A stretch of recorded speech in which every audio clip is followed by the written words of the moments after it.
Partai Demokrasi Indonesia Perjuangan atau PDIP resmi mengusung Ganjar Pranowo sebagai calon presiden atau capres pada pemilu 2024.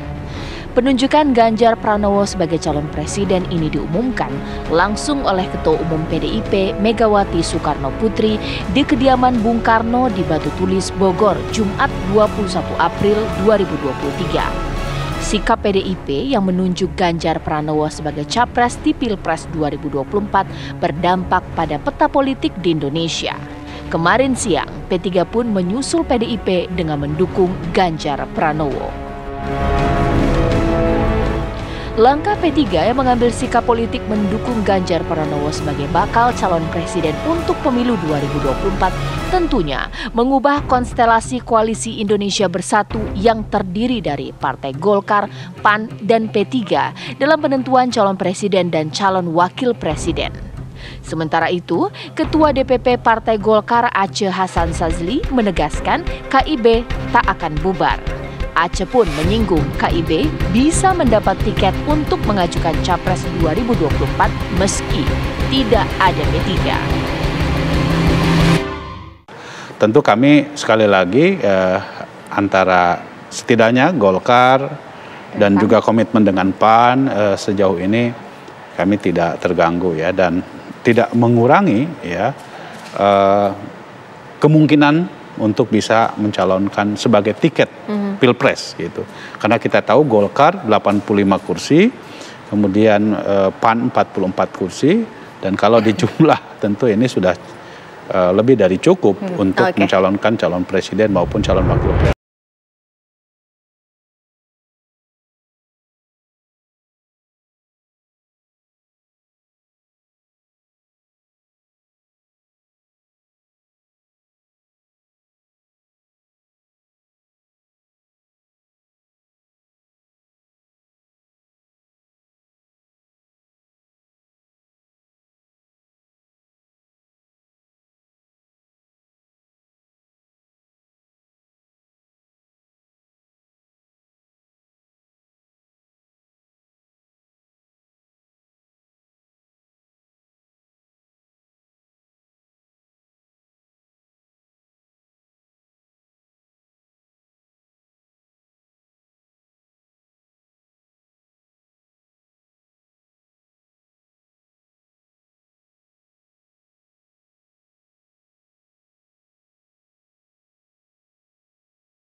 Dan seperti apa peta politik Pilpres 2024 tidak ada yang tahu, kita hanya bisa membaca kemungkinan-kemungkinan. Tapi kalau kita membaca berbagai kemungkinan, sekiranya mungkin ada 4 nama inilah yang memang kuat disinyalir akan maju untuk menjadi calon presiden pemirsa di Pilpres 2024. Kalau 4 nama ini nyapres, itu artinya apakah ada 4 paslon pemirsa?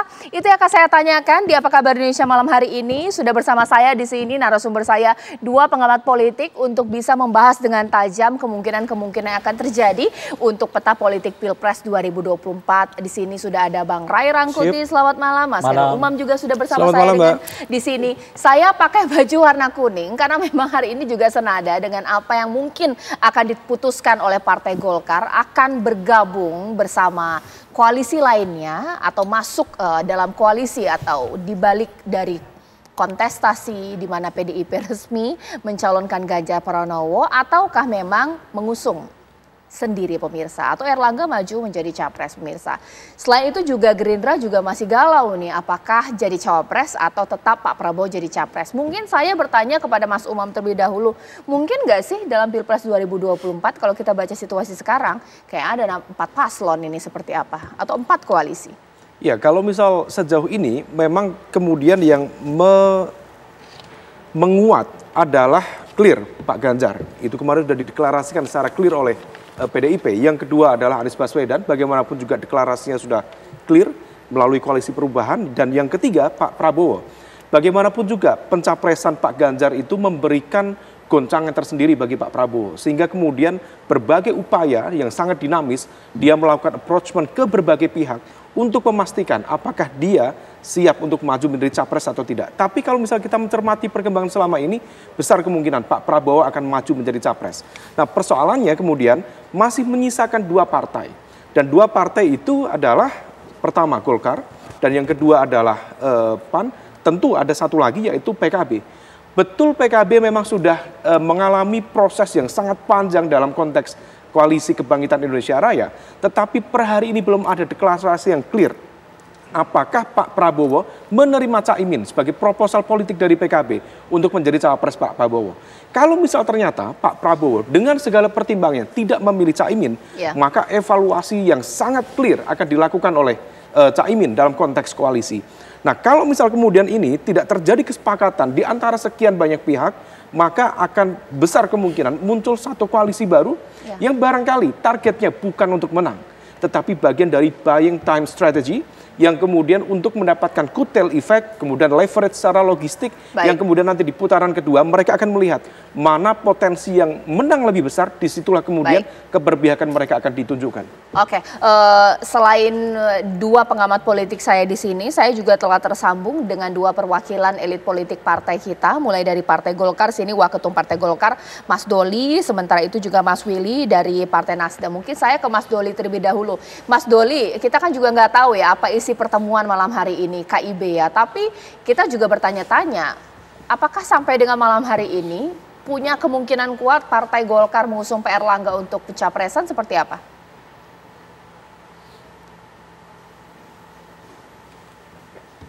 Mas Doli. Baik, ini tampaknya belum tersambung ya dengan dua narasumber saya.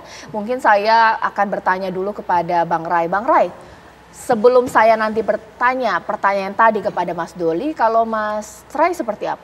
Mungkin nggak sih Partai Golkar mengusung Pak Erlangga untuk Pilpres? Karena memang lawannya berat ya.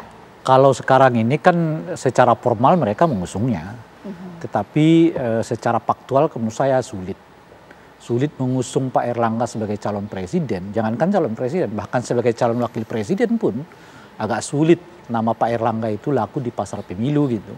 Oleh karena itu bisa saja alirannya itu aliran bukan pragmatis tapi aliran ya kenyataannya memang begini gitu. Ngapain kita mengusung capek-capek orang yang bahkan untuk 5% pun di pemilu nggak ada gitu loh kira-kira. Nah yang oleh karena itu yang mungkin dilakukan adalah melakukan koalisi, mencari figur presiden, tetapi sebisa mungkin tentu ya setidaknya posisi Pak Erlangga itu jadi calon wakil presiden. Bahkan sih saya boleh jadi berpikir jangan-jangan juga Golkar akan masuk ke dalam satu koalisi yang dimana mereka tidak menjadi capres ataupun cawapres. Gitu. Kalau memang kecil kemungkinan Golkar mengusung dari kader sendiri, tapi kita masih punya suara KIB yang juga cukup kencang ya, meski P3 sudah resmi untuk mengusung Ganjar, tapi bagaimana dengan PAN dan juga Partai Golkar? Agita sepertinya sudah punya jawaban untuk membaca bagaimana situasi di sana. Agita, silakan dengan laporan Anda. Ya, selamat malam Caca dan juga pemirsa. Malam ini tentunya cukup menarik karena akan dilangsungkan pertemuan petinggi parpol, yaitu partai yang tergabung dalam Koalisi Indonesia Bersatu ataupun KIB. Sebagaimana kita ketahui, para petinggi partai politik diantaranya adalah Ketua Umum Partai Golkar Erlangga Hartarto, kemudian juga Ketua Umum Partai Amanat Nasional dan juga PLT Ketua Umum Partai Persatuan Pembangunan ataupun P3. Pertemuan hari ini akan dilangsungkan di rumah dinas Erlangga Hartarto, tepatnya di Widya Chandra, Jakarta Selatan, Caca. Dan memang sebelumnya pertemuan ini seharusnya dilangsungkan pada pukul 19 waktu Indonesia Barat. Namun kemudian dikemukakan oleh Erlangga Hartarto pertemuan diundur 2 jam sehingga baru nanti akan berlangsung pada pukul 20.30 waktu Indonesia Barat. Hingga saat ini di tempat rumah dinas dari Erlangga Hartarto, persiapan demi persiapan ini sudah dilakukan. Erlangga Hartarto sendiri tadi sudah tiba di kediamannya di Widya Chandra pada sekitar pukul 17:45 waktu Indonesia Barat. Namun tadi sempat mengatakan juga kepada awak media bahwa pertemuan ini masih lama karena masih nanti akan berlangsung pada 8:30 malam nanti. Nah, kemudian juga menarik memang mengingat pertemuan ini akan membahas apa.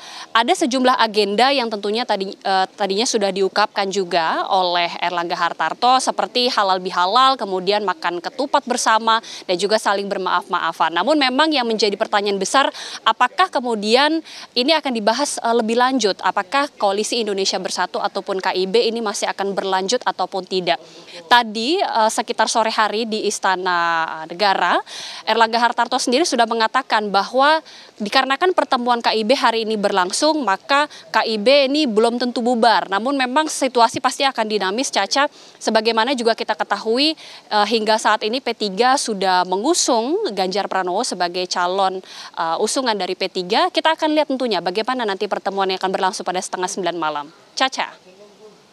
Baik, terima kasih Agita dari kediaman Erlangga Hartarto. Nanti saya akan bertanya kepada dua elit kita dari Partai Nasdem bahkan juga Golkar sesaat lagi usai jeda berikut.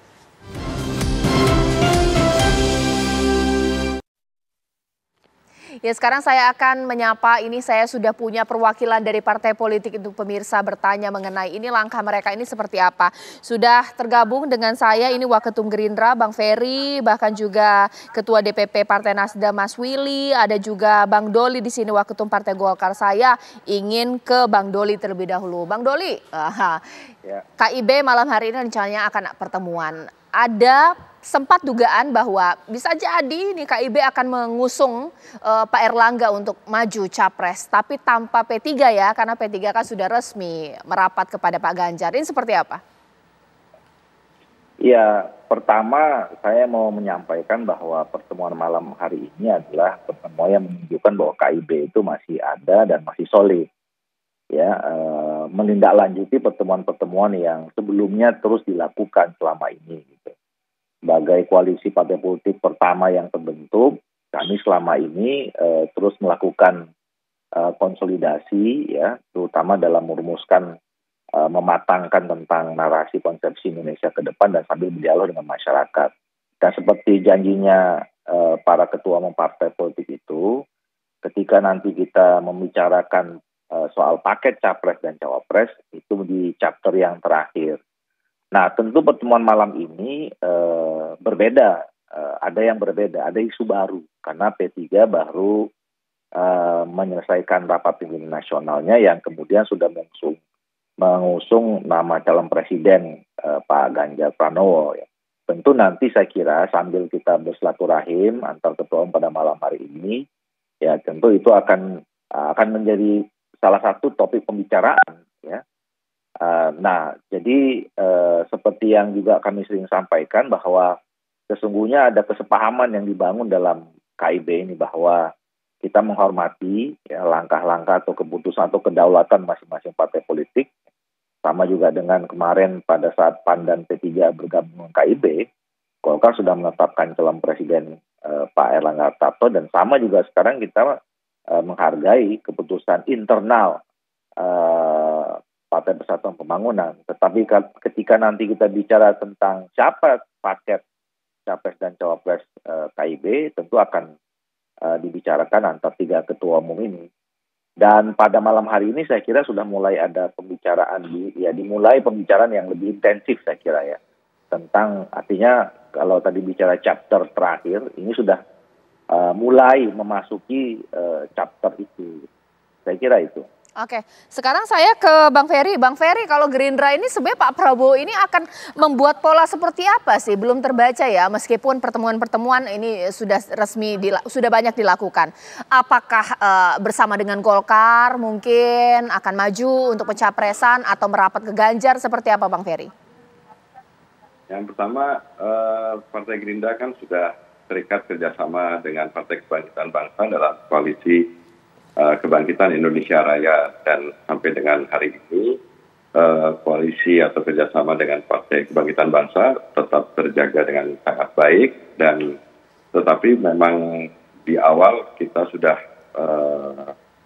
berencana untuk membuka diri terhadap masuknya partai-partai yang lain, dan oleh karena itu kemarin karena sejalan dengan telah diumumkannya Pak Ganjar oleh Partai PDI Perjuangan, tentu Partai Gerindra dan Partai Kebangkitan Bangsa melakukan pendekatan komunikasi dengan partai-partai, termasuk juga dengan Partai Golkar. Dalam hal ini kemarin Pak Prabowo melakukan komunikasi dengan Pak Erlangga, melakukan komunikasi dengan tokoh-tokoh Partai Golkar, kemudian juga Pak Muhaimin Iskandar juga melakukan pertemuan dengan Pak Erlangga dan begitu. Dan kebetulan memang kalau di antara Partai Gerindra dengan Partai Kebangkitan Bangsa untuk mengenai soal koalisi, kami berdua memiliki dua partai ini memiliki satu kesamaan untuk melakukan pendekatan kepada partai-partai lain untuk menambah kekuatan koalisi yang ada. Kemudian juga mengenai soal presiden dan wakil presiden, ada kesepakatan bahwa itu nanti akan dibicarakan baik oleh Pak Prabowo maupun oleh Pak Muhaimin. Dan tentu komunikasi dengan partai-partai yang, karena kebetulan P3 juga sudah mengadakan keputusan untuk memutuskan pencapresan Pak Ganjar, tentu kami juga mulai terbatas komunikasinya untuk kepada partai, misalkan Partai Golkar dan Partai Amanat Nasional dalam hal ini. Dan kami berharap bahwa dengan kesamaan pandangan, sama cita-cita dan keinginan dari rencana semula pada saat pertemuan kemarin di rumah Pak Zulkifli Hasan, kita bisa diharapkan bisa membentuk sebuah koalisi yang lebih besar, begitu Mbak Caca. Baik Bang Ferry, ditahan dulu. Sekarang saya ke Mas Willy. Mas Willy, bagaimana ini dengan peta seperti ini? Apakah Nasdem masih yakin ini Pak Anies bisa memenangi Pilpres 2024 seperti apa? Ya, keyakinan itu tidak pernah bergeser 1 inci pun, Caca. Bahwasanya the only one harapan baru yang ada di lubuk sanubari rakyat Indonesia itu ya Mas Anies yang paling manis itu. Gitu. Jadi itulah yang kemudian hadir sebagai sebuah representasi perubahan. Kenapa Nasdem mendeklarasikan Anies itu karena sebangun dengan kehendak zaman. Jadi tetap kami fokus memenangkan Anies Baswedan sebagai presiden di 2024. Jadi apapun dinamika yang terjadi, ini kan suatu hal yang normal, tapi fokus untuk bekerja sama apa yang menjadi agenda kita Pilpres sebagai sebuah bentuk sirkulasi kekuasaan dan bentuk kedaulatan rakyat, itu harus kita jaga secara bersama-sama. Ya. Ini kan biasalah kasak kusuk ini terjadi kan bukan hari ini saja. Dari pemilu ke pemilu ini kan sudah terjadi, Caca. Maka kemudian kita sebagai orang-orang yang berpikir dan memiliki catatan-catatan bagaimana kita bisa keluar dari jebakan-jebakan Batman yang mengikat kita ini. Ini yang benar-benar harus menjadi catatan demokrasi kita untuk semakin kualitatif, Caca. Baik, nanti akan saya tanya kepada narasumber saya, pengamat politik, jikalau memang ada 4 koalisi atau 4 pasangan calon di Pilpres 2024, itu artinya 2 putaran, Pilpres tidak bisa diprediksi atau bagaimana? Sesaat lagi di Apa Kabar Indonesia Malam. Mungkin kalau pertanyaan simpelnya saya ke Bang Ray Rangkuti terlebih dahulu. Kenapa sih harus susah payah dengan 4 paslon membuat Pilpres menjadi tidak bisa diprediksi? Karena berlangsung 2 putaran. Kenapa tidak sepakat saja mungkin Golkar, PAN, P3 merapat ke Ganjar, Anies diusung oleh 3 partai, tinggal Pak Prabowo, ini seperti apa? Saya kira nggak akan sampai 4, ini paling besar itu 3. Kalau asumsinya misalnya PDI jalan sendiri tidak mungkin, karena kan P3 udah bersama dengan Ganjar ya. Besar kemungkinan PAN juga akan deklarasi terhadap Ganjar, dugaan saya sih. Nah yang belum ini kan tinggal Golkar. Nah Golkar mau merapat kemana? Kan pilihannya cuma kalau nggak ke Koalisi Indonesia Raya, pilihannya ke PDI Perjuangan. Nggak yakin lah nggak akan ada yang mau bersama dengan Golkar kalau itu cuma 2 partai politik. Misalnya seperti yang dibayangkan oleh Golkar bersama dengan Gerindra saja udah cukup gitu. Lalu PKB-nya akan pergi, nggak akan terjadi juga apa-apa gitu. Nah oleh karena itu pilihannya adalah gabung dengan gabung dengan Koalisi PDI Perjuangan atau gabung dengan Koalisi Indonesia Raya gitu. Nah dugaan saya adalah sebetulnya kan dengan situasi yang seperti sekarang ini Golkar yang agak kesulitan Karena sampai sekarang target mereka mencapreskan Erlangga sebagai calon presiden itu memang nggak realistis gitu loh. Dan itu target utama mereka, itu yang memungkinkan mereka agak lambat di dalam hal menentukan sikap politik gitu. Oke, saya ke Bang Doli. Bang Doli, seakan-akan ini Golkar agak di ujung tanduk ini. Mau tidak mau pilihannya merapat ke Ganjar atau kemudian bersama dengan Pak Prabowo. Tidak ada lebih dari dua pilihan itu, harus memutuskan ini. Bagaimana Bang Doli? Itu kan dugaannya Pak Rai, ya kan. Kalau kita kan enggak. Ya, artinya begini, ya maksudnya kita berjalan dengan sebagaimana mestinya aja. Jadi nggak bisa disimplifikasi. Apalagi kan pilpres kita ini sekarang itu digabung dengan pilprek, ya pileg gitu ya. Jadi banyak sekali variabel-variabel yang membuat semua partai politik, bukan hanya partai Golkar ya, itu tidak bisa dengan mudah memutuskan dengan cepat gitu. Ya sampai sekarang sebetulnya kan oke lah, misalnya masing-masing atau beberapa partai politik sudah menetapkan calon presidennya, tetapi nanti juga akan belum tentu mudah di dalam menentukan siapa calon wakil presidennya. Gitu. Nah, jadi ini masih sangat dinamis ya, dan kami dari awal sebetulnya sudah berkomitmen ya untuk ikut berpartisipasi bagaimana mensukseskan pemilu ini secara berkualitas dengan ikut berpartisipasi di dalam semua kontestasi politik, ya, bukan hanya pileg tapi juga pilpres. Nah kemudian nanti akan berkembang pada pembicaraan berikutnya dengan semua partai politik. Sekarang memang kita tergabung dalam koalisi Indonesia Bersatu. Tetapi seperti yang saya katakan tadi bahwa kita juga akan bersepakat juga untuk bisa membangun komunikasi dengan partai politik yang lain. Nah, jadi sekarang ini masih sangat terbuka kemungkinan dengan beberapa opsi. Ya. Tidak bisa kemudian kita membatasi ini akan terjadi cuman hanya 2 apa 3 dan seterusnya. Karena ini masih sangat dinamis. Justru dengan diputuskannya PDI punya calon presiden sekarang ini memulai intensitas pertemuan-pertemuan yang semakin dinamis. Baik, mungkin sekarang saya ke Mas Umam terlebih dahulu. Kalau misalnya 3 paslon atau 4 paslon ini membuat Pak Anies susah untuk menang atau mungkin ini juga menjadi kemudahan untuk Pak Anies bisa memenangi Pilpres? Kalau misal 3 pasang calon, maka kemudian besar kemungkinan yang akan masuk ke putaran kedua adalah Ganjar dan Anies. Karena bagaimanapun juga positioning dari basis pemilih loyal Pak Prabowo di 2024 itu sangat berbeda dengan 2019. Di mana waktu itu basis kekuatan Islam, kemudian kelompok-kelompok yang memang tidak suka terhadap pemerintahan Jokowi terkonsolidasi di sana. Tetapi begitu kemudian masuk di 2024, situasinya berbeda. Pak Prabowo sendiri kemudian kehilangan basis kekuatan Islam, terutama kelompok kanan. Kemudian dia berusaha untuk mendapatkan insentif elektoral dari kelompok kekuatan Islam moderat. Tapi di saat yang sama, dia masih mencoba untuk mendapatkan insentif elektoral dari pendukung Pak Jokowi yang per hari ini terkonsolidasi cukup kuat kepada Pak Ganjar Pranowo. Nah, oleh karena itu ada pembagian yang cukup signifikan yang kemudian terdistribusi secara merata. Nah, oleh karena itu kalau misal kemudian tergantung semuanya pada sikap dan juga positioning dari Pak Prabowo, kalau memilih wakil presiden, memang wakil presiden tidak menentukan kemenangan, tetapi salah pilih wakil presiden dia akan berdampak signifikan terhadap elektabilitas capres dan cawapresnya. Ya, sekarang saya ke Mas Willy. Mas Willy, dengan peta yang masih acak seperti ini, apakah Nasdem justru malah senang? Tunggu aja ini, kalau makin banyak paslonnya, kita masih punya kekuatan lebih besar untuk memenangi Pilpres. Seperti itu kah? Secara prinsipil data, semakin banyak kandidat, tentu rakyat yang akan diuntungkan.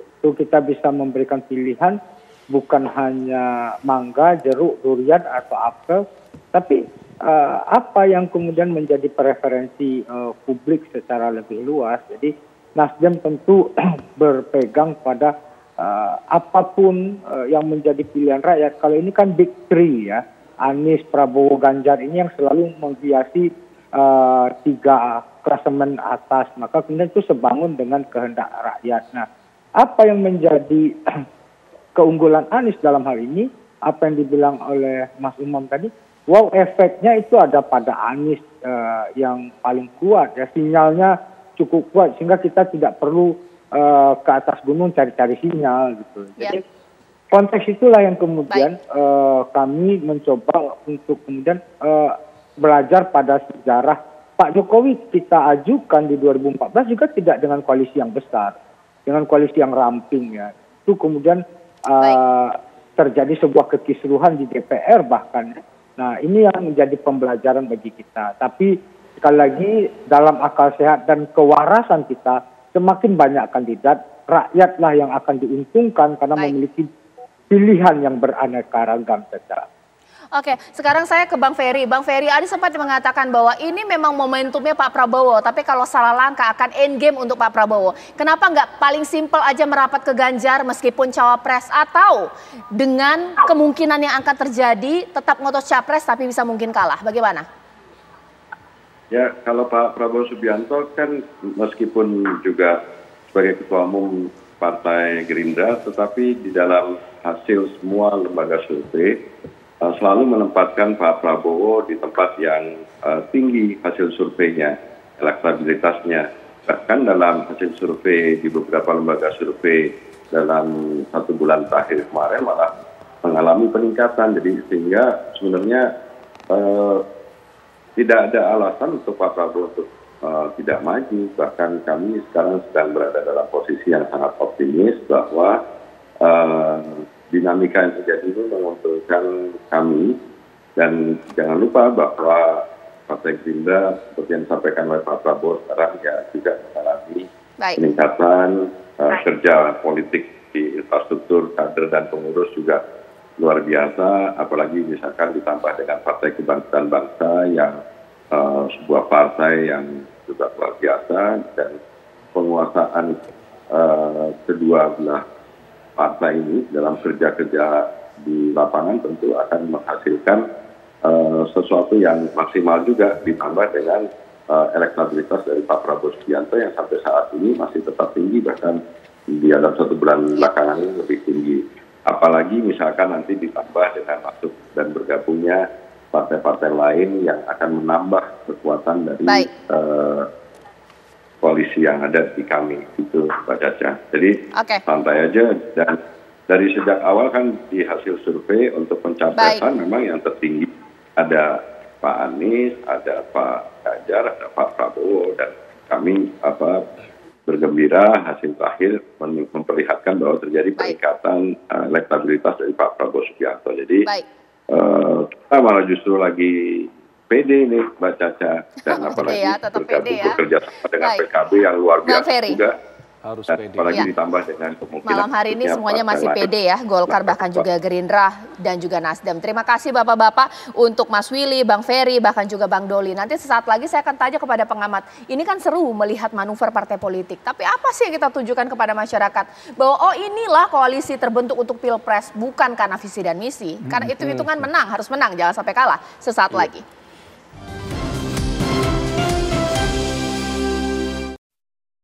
Sekarang saya ke narasumber. Terima kasih Vena. Sekarang saya ke Mas Umam terlebih dahulu. Ini baik tidak sih untuk demokrasi kita dengan peta yang sekarang ini masih acak ya? Kita tidak tahu siapa bergabung dengan siapa. Bagaimana?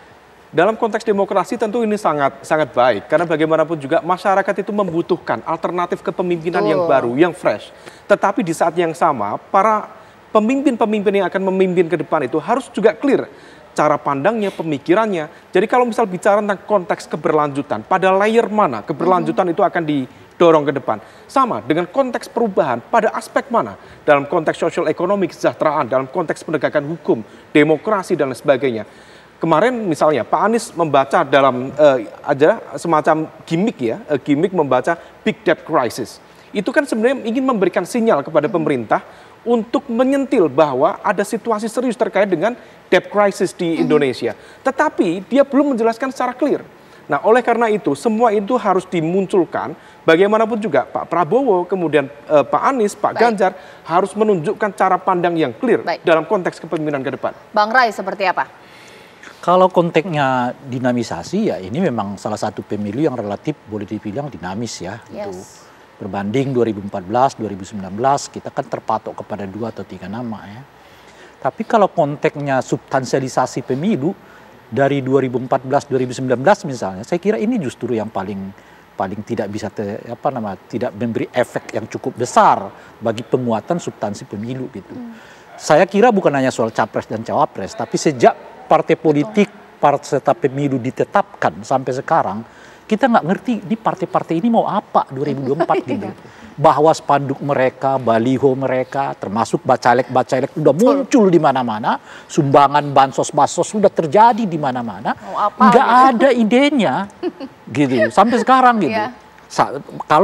Jadi tidak hanya kita spesialisasi pada capres-capres, bahkan semua partai politik peserta pemilu belum membincangkan tentang apa sih yang mau mereka lakukan pada 2024 kecuali baliho, spanduk, gimmick-gimmick melalui media sosial dan sebagainya.